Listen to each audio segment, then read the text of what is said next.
Hey everyone, back again, still at it, trying to get this system to work. If you remember last video, I had an issue with this, I don't know what you call it, the throttle wheel.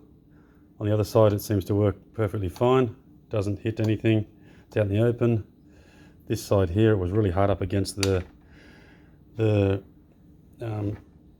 runner, and it was hitting that and was stopping this side from seating down. As you can see now, this side pretty much seats down right. As soon as I tighten the bolts up, that gap will close up.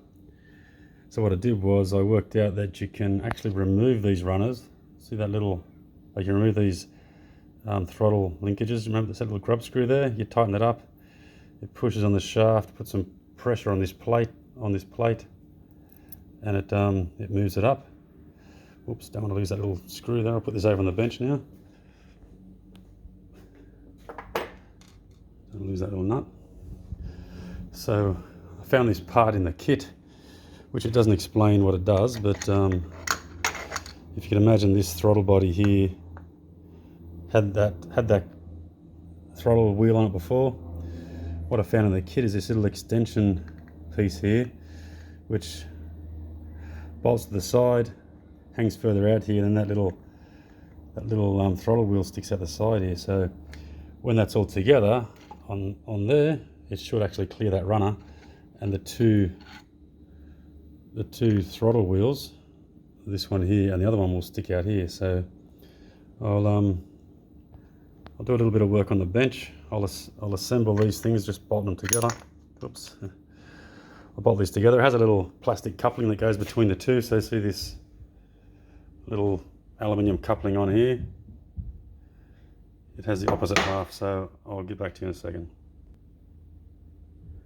And something important to note is when these two pieces go together, there is a small plastic coupling that goes between the two. So it goes onto this particular part here. See if I can do it one-handed. There you go. And this goes straight onto that shaft, and that body fits around it. One important thing I just worked out is if you look inside here, you can see this flat spot on this side.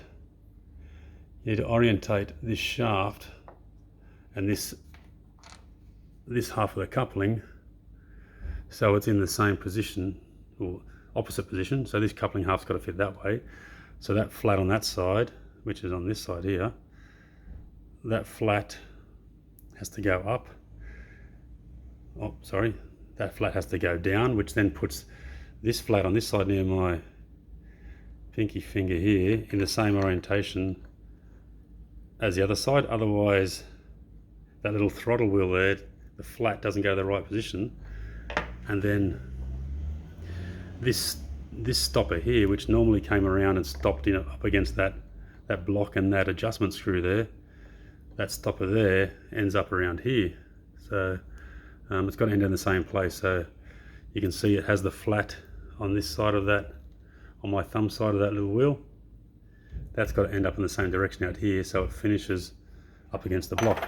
Again, it's hard to explain. I'll do an assembly of these parts. I just took it apart again to show you. Had a little bit of a problem doing it, but I'll work it out and then I'll put it back together and show you what I've done.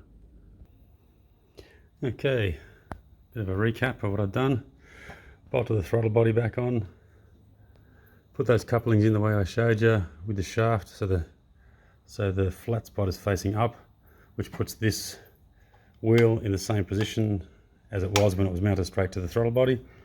That extends it out. I took the bolt out of it's the adjuster bolt for adjusting idle speed. So this idle speed turns this, and as you can see there, it turns all the throttle bodies at exactly the same time.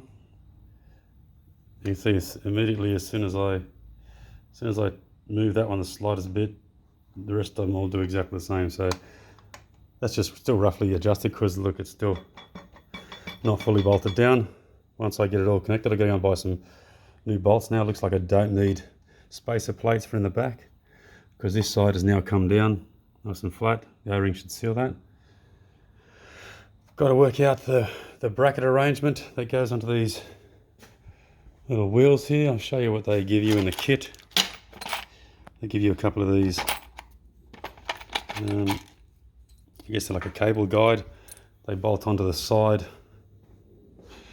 They bolt onto the side of here, and then depending which way you're pulling the throttle, for me it has to go down this way. So whatever I do, these will probably be up this way, pretty high.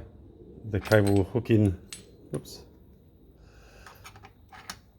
The cable will hook in that hole at the top there, and it will pull down. Be the same on the opposite side here. It'll hook in opposite side and it'll pull down this way. So I need to work out now how I get dual throttles running off this with a single center pull. Both got to pull down towards the outside to get the throttles to work. Yeah, it comes with the bolts to connect these, so should be fairly adjustable. They bolt on the front over here. Would have been nice if they left that center plate out of there and they could have slotted straight into that wheel. And you know, I might even see if I can grind it out yet to make it fit that gap, so you can see what I'm talking about there. If it fits straight on top of that wheel, it might it's a little bit I don't know, a bit poverty, a bit crappy sitting at the back there like that, but I guess for now it'll do, just to make it work. Like I said, I'll refine it all later once I get it all working. Gonna buy some new injectors and fit these rails on. May not even fit these rails if the bolt holes are the same underneath as, say, a set of Edelbrock rails or something polished. Instead of this blue anodized, I might get them, but for now I'll fit them up, get it running with this, and all those improvements like I mentioned before I'll do when it's running and strip down to rebuild the engine. So it's coming together.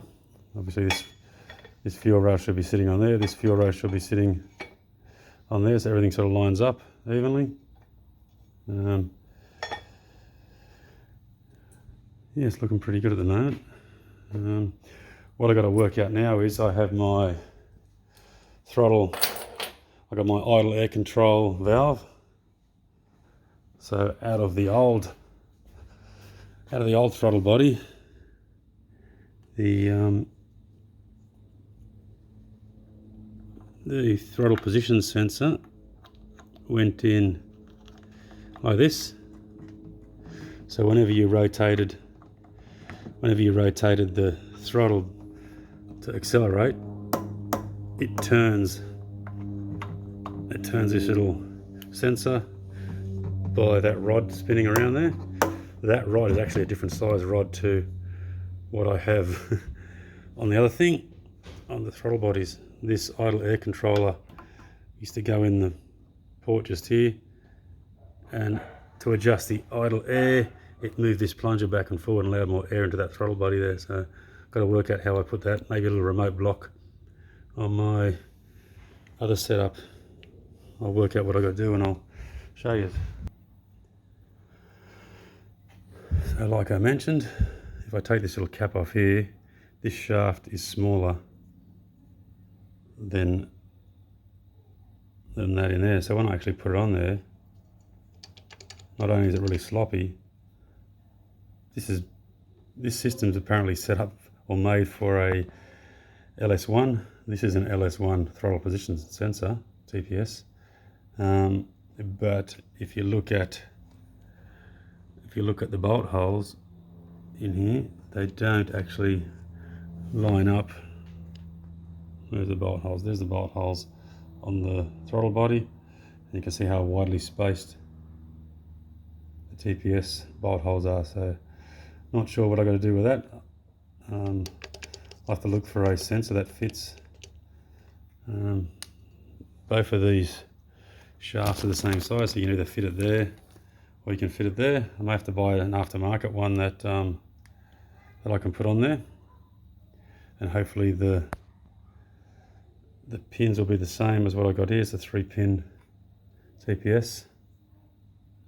See what I can find. Again, another little problem I'll work out and I'll get back to you on.